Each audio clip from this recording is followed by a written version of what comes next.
Oh, what's that? Oh, is someone knocking at my door? Oh, 1 second. What could be in here? Wow, it's a ton of ASU soft arena dome caps. Well, now that I'm done flexing, it's Tuesday and I've finally started to recover a little bit after doing 5 days of commentary. 5 days of it in a row. Long meet out there in Morgantown, West Virginia, where I was commentating the Big 12 Swimming and Diving Championships for ESPN. Kind of like ESPN Plus, like a little bit of an offshoot of ESPN, but nonetheless, very, very high quality, intense production where I was on a headset playing host or play-by-play for 5 days at a swim meet. A lot of fun, very exhausting. And it started off with probably one of the more exhausting days of my entire life, getting to Morgantown and then commentating night one at the Big 12 Championships. Getting to Morgantown, West Virginia is not easy. It's not easy. From Austin, I had to wake up at 5 a.m., get to the airport by like 5:30. Was there pretty early, but you never know. Didn't want to miss my flight and then miss the first full day of commentary, which we'll get to that in a second. You have to fly from here to Charlotte or some connecting area, then into Pittsburgh. From Pittsburgh, you rent a car and then drive an hour and a half to Morgantown. So flight at 7, gets to Charlotte on time. Everything's perfect. Actually, I think we got there a little bit early, and then that flight gets delayed by 2.5 hours. 2.5 hour delay. I was supposed to get to Morgantown at around 2 o'clock. That would have given me a ton of time to kind of settle in, get ready, go through some reps, like take your mark, get my vocal cords going, you know? And no, we were going to get there. Now, once I got to Pittsburgh, I plugged into my phone in my rental car, the Aquatic Center, and I was going to get there 5 minutes before live and just kind of throw a headset on and get into it. And so that happened. I got there 5 minutes before we started, threw a headset on, and just got into things. And that might explain why when Will Modulin went 20.4 in a 50 backstroke, I just looked up at the board and screamed the number 10 for no particular reason at all. 10 or 20.49. I lost my mind looking at that. So regardless of whether or not I could read a number on a screen, I proved it to the community that night by kind of walking you through the way that I think when I'm watching a race to see if someone is going to break a record, by kind of walking you all through what it would take to go 6:08 in the 800 freestyle relay for the men. They're at 240.97. When you look at 6:08.76, you just got to do some math. 130 flat takes you to a 6-minute flat. 2 times 4 is 8. 6:08.76. Hopefully you kept up with that. We're looking for an average of 132.2, roughly, a little bit under that. And so by the time that the first night wrapped up, I kind of had a different idea of what I was going to be doing in Morgantown. I went in there just with the idea that I was going to commentate, do some work while I was there, and then just call it a day. But while I was commentating, I was starting to think a little bit differently than I normally do. I was thinking, I could turn this into content. I could turn this into some fun reels for people to get to, listen to my commentary outside of only having to watch it in a 4-hour block.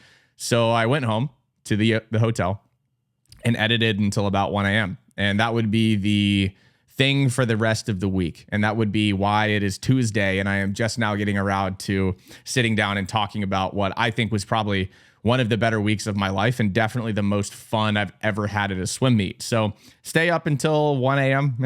editing stuff and then post it the next day. And y'all loved it. And so now I have then after day one solidified the fact that I'm going to try to bring y'all as much content as possible from this championships and try to bring people that couldn't be in Morgantown or watch it live into the championships and help also try to get good content with these athletes that can build their brand in a different way. Day 2 comes along. Day 2 was solid. Got some more clips. I want to say something real quick. Those Texas Longhorn caps with that foil Longhorn, there's been a big push in the NCAA to kind of like turn caps into a marketing asset. I think Texas might have the best caps in the NCAA. Congratulations, Jordan. I know you're not done yet. Get over there and get your gold medal. Hey, this is for you, Kyle. I love you. Day 3 comes along. I think day 3 was really solid. Got some more of the same thing. And then day 4 comes along and I start to feel super sick. I've been staying up until 1 a.m., 2 a.m., editing content, going back to bed, waking up at 8, posting a video, going back to sleep, waking up at 9, getting things rolling, not to mention the jet lag from being an hour, ahead of time. That's a real thing. What? And also I was just eating Applebee's because I was leaving the pool at like 10:30 p.m. Just kind of bringing y'all into the struggle that was the best week and the most fun week of my life. And then day 5 comes around, and that's where I really want to like put most of the focus, because feeling just like a lot of gratitude for the community and for how much y'all have latched on to the stuff that I have done.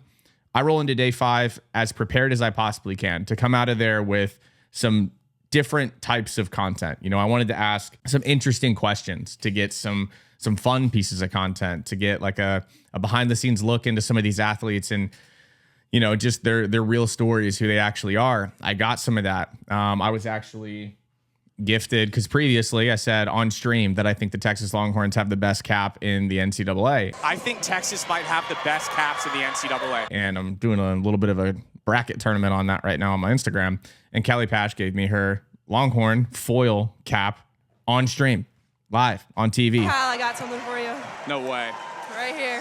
No way. I got Kelly Pash's last ever Big 12 cap right here.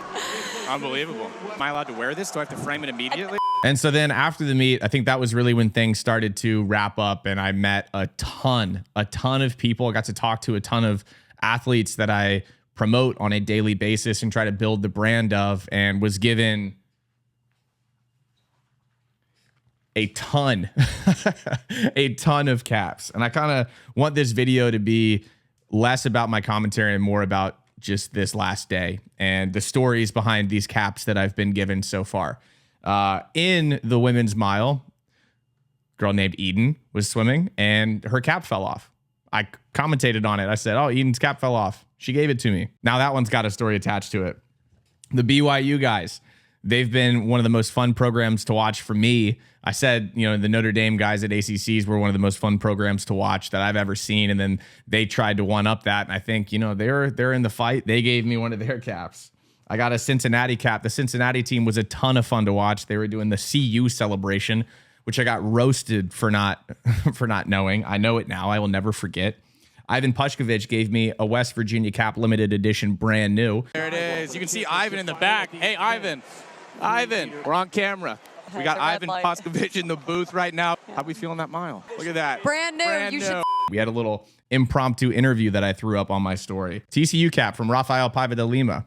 Boom, right there. He just started a YouTube channel, and that's literally the reason that I do what I do, is so that you guys think maybe I could do something in swimming. I don't know. I'm sort of stumbling over my words here. It's late.